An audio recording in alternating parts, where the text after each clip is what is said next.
Welcome inside the Quiet Storm. This is Lenny Green. Thank you for locking in with me for the ride. We have a great evening of conversation lined up for the next few minutes with a distinguished gentleman who comes from a lineage of great filmmakers. And I'm just talking about one in particular, and that's his dad, Melvin Van Peebles. This brother, we've seen him in New Jack City. We've seen him play Malcolm X and Ali. We've seen him in Posse. Maybe you guys know about the Netflix joint that came out last year that he wrote and produced and directed. Hey, we have him here, and he is talking about the brand new film that opens up this Friday called Armed. It is a pleasure and an honor to welcome this brother that I've been looking at on film like you have for many, many years. Mario Van Peebles, thank you. Brother, we could be kin. I'm looking at you. I'm like, this dude could be like my cousin or something. Yeah, and you know what they say, man. Yeah, probably so, right? You know, we came from the same tribe. We cut from the same cloth. And if not, fellow warriors speaking truth to power. Speaking truth to power, Speak right? that, brother. Yeah, yes, sir. Man. Yes, sir. Yeah. Well, let me just say, first of all, congratulations Thank you, on sir. this new project called Armed. It's a really, really intense movie. I have yet to see everything in its totality like everyone else, but I'm on edge because the trailer alone will get you on the edge of what is happening. So please tell us what your character, who's known as Chief in this upcoming production of Armed, is facing with, is dealing with, and what the heck is going on? Right, yes. Well, what I do is this, man. I go off and make some movies for the studios. I make my little paper, make my money. And I make some movies I want to make. Okay. I don't do movies I don't want to make. I hear that. And then I come back and I do an independent film that I'm compelled to make. That I go, man, I've got to tell this story. You're passionate about it. And what I try to do is whether you like New Jack City or not, you'll remember it. Whether you like Badass or not, you'll remember it. Whether you like Posse or whatever or not, I make films that will make America think again. And it's very impactful. Very impactful. And so what I kept looking at is these headlines with all these mass shootings. And I thought, wouldn't it be interesting to do a movie based in some of these crazy realities that we're seeing every day and make a film about a brother who's got some issues he's dealing with. But the NRA says nothing stops a bad guy with a gun like a good guy with a gun. Well, I play a good guy with many guns. Right. He's on the no-fly list. Because he's got a huge sense of reality. Former U.S. Marshal. And this brother comes up against some stuff, and he is not playing. So it's got a lot of action. It's a thriller. It's a mind bender. Let me tell you, when you see Armed, for the first 2 acts, you're going to go, what's going on? Right. And then finally, when the hammer drops, you go, oh, wow. And I can't tell you what that is. Well, you know what? I can't wait to find out what the hammer is going to drop on. Man. But you like, in a lot of your flicks, you like your audience to do one important thing, and that is to think. Correct.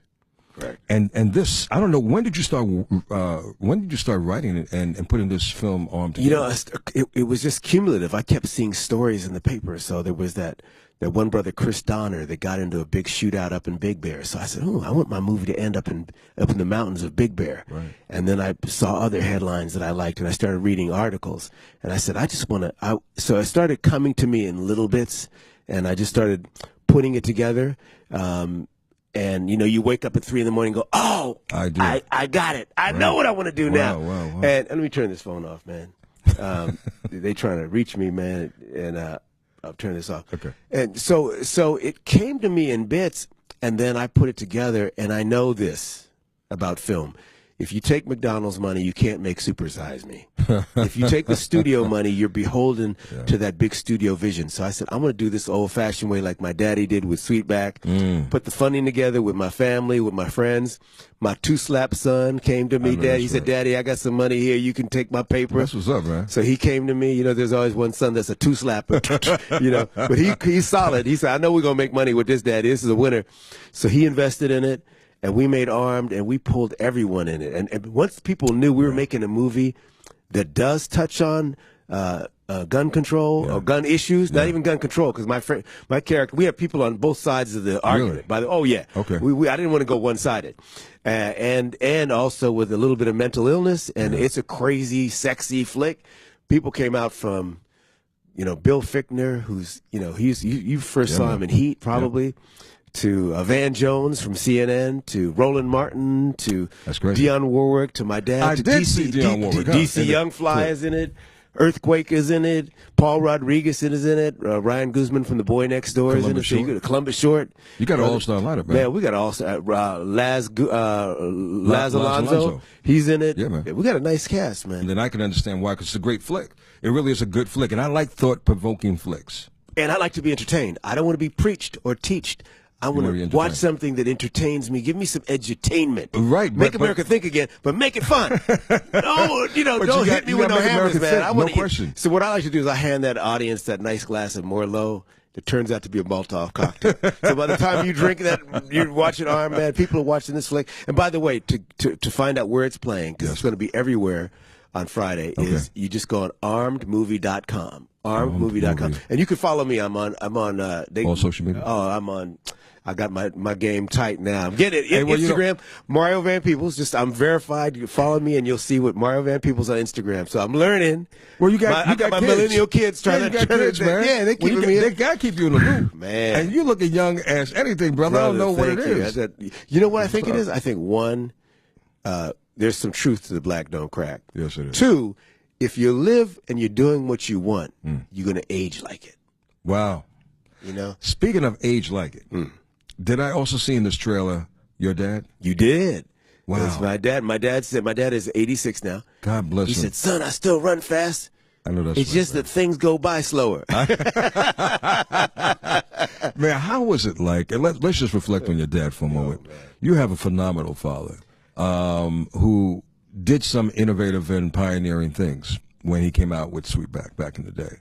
And obviously that's where your cloth is cut from. What he has taught you, and you're carrying the lineage. But what was it like growing up with your dad? Because he seemed to be cool dad. This is just my perspective. Right. Cool dad, but stern. Yeah. Well, we were multilingual. Okay. So we had a father-son dialogue. Okay. Which was cool. And we had a work dialogue, which was yes sir, no sir. Really? And I have the same with my kids. They got to have work ethic. You will not have a last name Van Peebles and come late or leave early. You're going to work harder, longer, stronger, and cheaper than anybody else. I'm not going to hire you. Man, that's the disadvantage when something's wrong. But the other thing is the perspective was so cool was that I saw him fighting for things bigger than self, or the understanding that if whatever you do to one of us, you're kind of doing to all of us. That injustice anywhere is an affront to justice everywhere. Yeah. That you have to understand that. So when I saw him as a kid, I didn't always understand the war, but I got a hint of the battle. And later on, I said, "Wow, you mean so? I kind of need to do Armed independently and not be scared to fail." You know what I mean? So if you say, "Well, dude, what's important to me?" There's a line in life. And on one side is doing the things you want. And on the other side is owning and having the things you want. Now, the trick about owning stuff is eventually it owns you. You can't take it with you. So we're Van Peebles family. We're in the do column. We travel. We go to Africa. We'll spend money on education, But the rest, you got to go to school, and the rest you can do. But we also take risks. So we'll put our own money into things. We put our money where our mouth is, and we're not afraid to stand up for what we believe in. And I saw him doing that, and that's very liberating because you say, "Man, I love this brother, and he will put it all on the line for what he believes in and make it happen." There's a strength in that.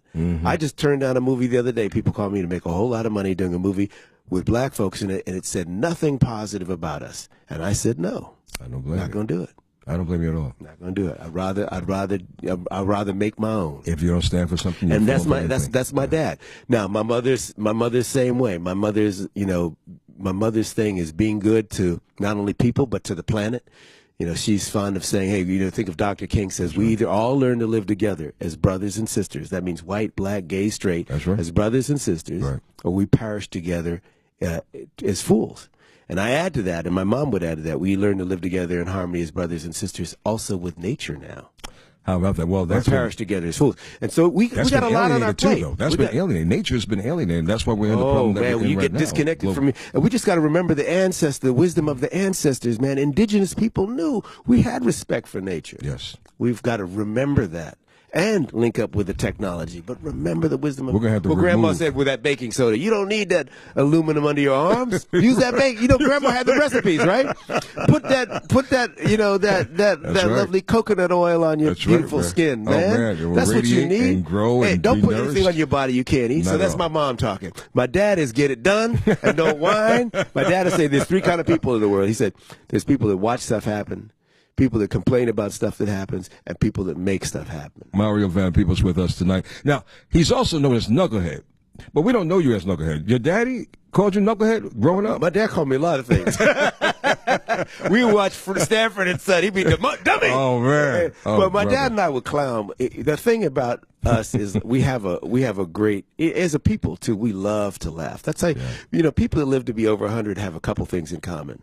One, sense of humor. Yes. How do you see the world? How do you see your life? Two, usually they're self-employed. Think about that. And three, some exercise. And that's they important. interviewed one old sister. She's 108. They said, man, what's the best thing about being 108? She said, baby, no damn peer pressure. That's true. But we've lived our lives, my dad and myself and my mom, like without peer pressure for a while, where we're doing the things we want to do. And I always say there are three loves in life. Love what you do. Yeah. Love and enjoy the people you do it with. And love what you say with your work. And if you get those three to line up, you're rich no matter what the paycheck is. You must have a lot of respect for the brother that's all over the news, Colin Kaepernick, right now. I do. Now, here's the thing. But I would add to that. This country was built on capitalism and democracy. It's cool to make a lot of money and maybe take that knee. Express your constitutional right to vote by doing what you do. Right. But also don't forget to vote at the ballot box. Oh, that's so important. If you think democracy is going to keep going, no, democracy is a car. If you take your foot off the gas, it'll slow down.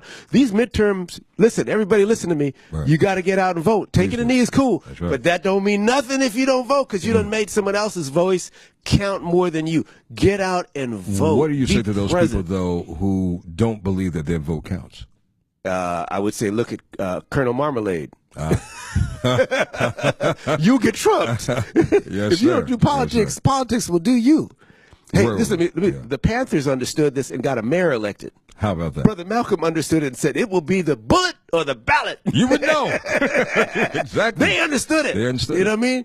So I say we are lucky and blessed to be in a country that does have a vote that counts. It's not a true democracy because if it would be, it'd be a one person, one vote. We still have some other stuff going on, but there's enough of us now To make a difference. To make a difference. We made a difference with our president. Didn't we? You know, and did you think that would happen in your lifetime? No. And you know what? Your dad probably didn't even think it. My No, he mom didn't. didn't think it. My dad called me and said, man, I love it now that Obama won. I said, why, Dad? He said, because white folks don't know how to look at me now. They don't know if I'm one of them or one of these. But you know, that was the time, though, Mario, when I saw racism even escalate higher. Well, brother, look at this. Let's look at our history. Let's not take it out of context. When Jack Johnson became the first heavyweight champ of the world, Speak it. they went out and lynched 18 black folks for being too uppity. So there will always be a pushback. If you win the presidency, what are they going to do? They're going to have to change the game. They're going to say, well, wait a minute. Maybe we can keep you from voting. Maybe we can have voter suppression. Yeah. Maybe we can gerrymander these things so we can make it really hard for you to get your guy elected. Maybe we can confuse you about when to vote or make you think it's hip not to vote. They're trying to take away your right to vote. And if you didn't vote in a primary, you can't vote in the general. Totally. They're trying to come up with Everything. any kind of trickology Yes, sir. to keep us away from the polls. Yes, 'cause right? it's powerful. It's very powerful. That vote is powerful. So I say get out there and make it happen. Make it happen. Well, you are making Vote. it happen, and we get a piece of what you have been in the room thinking about and rethinking about, and that's the brand new movie that comes out this Armed, Friday man. That's called Armed. And I that's can't going to wait. make people think when they go to the polls, too. And you know what? It's also, I got to commend you for, obviously, you playing the lead role, but you're dealing with, as a man of color, dealing with a serious issue that we as a community have yet to address openly and honestly, and that's mental illness. Correct. What made you a want lot to of tap into a lot that? of us, you know, because we live in two Americas, right? A lot of us have deal with mental issues because we're under an inordinate amount of stress that we sometimes don't even articulate. Right. And I wanted to put that on screen. With a brother that you're going to care about, you're going to laugh with. He's a strong brother. He's trying to do the right thing. You're going to be involved with him, but he's a brother that's got some internal battles and some external battles. Because we don't believe in therapy. Yeah, and part of it is because you have to understand when you go to a dentist, the dentist's going to work on your teeth, but your teeth are the same as the Asian man's teeth, the white man's teeth. Right. Our teeth are basically the same. But when you go to therapy, if they don't understand the two Americas, if they don't understand that you get a different treatment when you're pulled over, that your son or my son may get a different treatment from that officer pulling them over, it's very hard for them to treat us. So we go to we go, man, what's that dude going to tell me about me? So we need more therapists that look like us. Yes, we need more therapists. Therapy is very important. I was just talking to Taraji about this because her daddy went through. So I was just directing Empire, talking to Taraji. And she has a whole foundation she's doing on it. She's really worth talking to. Wow. Okay. But we need more therapists that look like us, that get us, that have a commonality of experience. Right. Because when you're dealing with therapy, you're not dealing with dental work. You're not dealing with something that's just a structural issue. No. You're dealing with years and years of racism and Jim Crow and a history of slavery and a history of having to know that, you know, when we're part of a dominant culture, when you go to Africa, it's interesting. When you go to Africa, even Jamaica, you see like Portier, brother stands tall. Yes. But when you're a majority, you don't feel any need to not stand tall. But when you know if your guy wins and you look too proud, you get in trouble for standing tall, maybe looked at the wrong colored woman the right way, they will kill you for that. Do you know what I'm saying? So once you understand that I can't even sit in Starbucks the same way that my white brother or sister can, do you know what I mean? Right. There's a different kind of treatment. Oh, brother. And you need people that understand that to get in our game. So we have to make sure that we send more of our kids to say, this is a real thing. We need your help. Well, and brother, get in there and do it. I want to just commend you. Yeah, it makes a total sense. Yeah. And I want to commend you for just seeing that and needing that information to get out. Right. Because your work has always been embraced with open arms by a huge audience, and now an international audience more than ever. But we need to hear it, and we need to see the stories. More than just hear them, we need visualization. And I think this Friday, when everyone looks at this movie called Armed, we'll get a different perspective and a different insight on what we need to also pay very, very close attention to if we haven't started already. Yes, man, and that's why I make these films. I love you for doing that, man. I love you for doing that. Ever since he impacted us in '91 with New Jack City, where he played the character as Stone, and then Little J, right, in Posse? Yeah, I played Jesse Lee. Jesse Lee. Yeah, I played Jesse Lee in Posse, man. That was an all-star lineup, too. Dude, was that all? And Woody Strode kicking that off, right? Brother. And you know what, they were trying to divide us, so I said, well, let me have the Hudlin brothers in here. So they interview Woody Strode, and Charles Lane, Big Daddy Kane, Isaac Hayes, Vesta. Pam Grier, you had Vesta, more, man. my dad. It was like I went the posse from the 70s, the posse from the 90s. I love it, brother. And mix it up. Like I paint with all the colors. Like, see, even in New Jack City, I'll go get Russell Wong. Yeah. Brother, beautiful Asian brother. Yep. Call up Judd Nelson. Cool Jewish brother, and Ice-T. So I mix it up. I paint with all the colors, man. And I don't want to do on to anybody like we were done on to. I want to show that you can make great movie without marginalizing anybody else. And then I made the prosecutor a woman. That's true. Made her a sister. Who would ever thought? Mix it up. You mixed it up very well, as you're doing in the movie that comes out. Armed, man. You just go on armedmovie.com. You'll see all the information, what theater it's playing in. It'll be on In Demand. It'll be on iTunes. And follow me on Mario Van Peebles on Instagram. I'm easy to get, man. Hit me up and let me know how you like the movie. Well, I'm going to follow you, man. Follow me back. I will. I'll hit you back. Please do. Yeah. I'm definitely going to be locked in. And we're going to open up these drinks, bro. No, we ain't going to touch the drinks right now. It's a little too early for you, Mario. Okay. But hold on. Aside from this movie, you're a brother who can't stay still for so long. Because your mind is just constantly moving. So you finished doing an episode for the upcoming season of Empire. Yeah. What I'll do is I'll go off and direct somebody else's show. I also did Bloodline. So I acted and directed in Bloodline. That was the last season of that. I had a show on Netflix and Sci-Fi called Superstition, which is hot. That was dope. Yeah. And what am I going to do next? I'm going to direct a new show in Chicago called Proven Innocent. And then I might go do something. Lee Daniels wants me to direct Star in Atlanta. Look at you, so man. I'll do that. And I just finished acting in something here called Blind Spot. So I'll go act in some things, go direct some things, and mix it up. And then I'll go, what do I feel compelled to make next? And I never know what that is. Like truth be told, when I was playing Malcolm X and Ali, because you mentioned that earlier, Ali was the one that came to me and he would say, he'd come on the set, he'd go, Fat Peoples, if you were any smarter, I'd enjoy your company, boy. And then he asked me, he said, listen, if you could do a movie about the world's first black power athlete, and could you do it about the world's first black power filmmaker? And he said, that was my dad. That's hot. And so that became the prompt for me to do Badass song, right? Right. So sometimes somebody else will hit you with something. So Ali was the one that kind of made me think about doing Badass.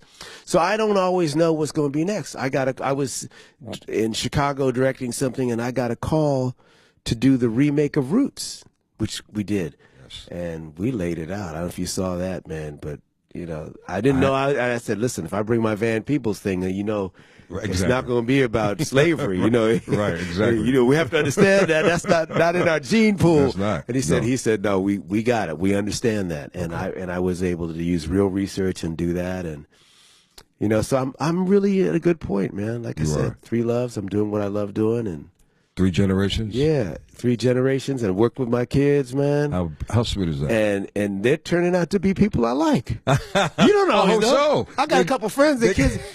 They go through a phase. You go, I don't know if I love you, but I don't know if I like your ass. But they're turning out to be, that second and third generation. You don't want to have some entitled brat ass kids. No, you don't. So well, something tell me they won't be brats. No, they won't. Not between the grandfather and you. No, they won't be. No. A pleasure, man. Thank you, brother. Continue success. Thank you for having me on. God continue to walk with you and incite you. Amen. With more visions. And may you inspire folks as you are doing. Thank you. And hopefully our folks don't sleep on it and get out there and vote. Quintessential. Get out and make it happen. Let your voice Mario be Van heard. Peebles, this Friday, Armed in theaters. Make sure you go to Armed, the movie. Yeah, armedmovie.com. Armedmovie.com. Find it. The Quiet Storm on the way, baby. Stay close.